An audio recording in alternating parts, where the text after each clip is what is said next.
So అసలు ఉండకూడని లక్షణాలు ఏంటంట టీచర్స్ కి? ఫస్ట్ థింగ్ వచ్చేసరికి టీచింగ్ అనేది అమ్మా నాన్న తర్వాత అది మూడవ గౌరవమైన స్థానం. టీచర్ ఫస్ట్ థింగ్ ఏంటంటే టీచర్ ఒక రోల్ మోడల్. స్టూడెంట్స్ ప్రతి క్షణం నిన్ను అబ్జర్వ్ చేస్తున్నారు రైట్ అని ఎప్పుడూ కూడా అది మైండ్లో అది మర్చిపోకూడదు.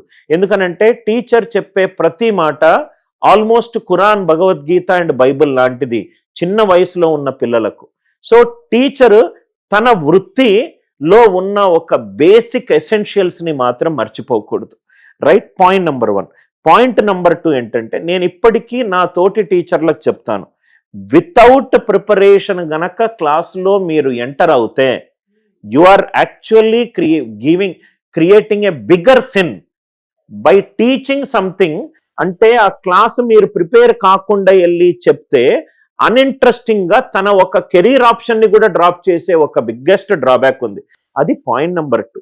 పాయింట్ నెంబర్ 3 ఏంటంటే మేడం, నేను బేసికల్ గా టీచర్స్ ఇప్పుడు నేను ఒక 20 సంవత్సరాల క్రితము నా టీచర్ నన్ను కొట్టేవాడు, నేను దాన్ని యాక్సెప్టెన్స్ తీసుకున్నాను. కానీ ఇప్పుడు టీచింగ్ చెప్పే విధానం కూడా మార్చాలి. అంటే ముందులాగా టీచర్లకు స్టూడెంట్స్ అంత అటెంటివ్ గా ఓకే కొట్టినా నా మంచికి అనే ఒక సైకాలజీ ఇప్పుడు ప్రస్తుతం లేరు.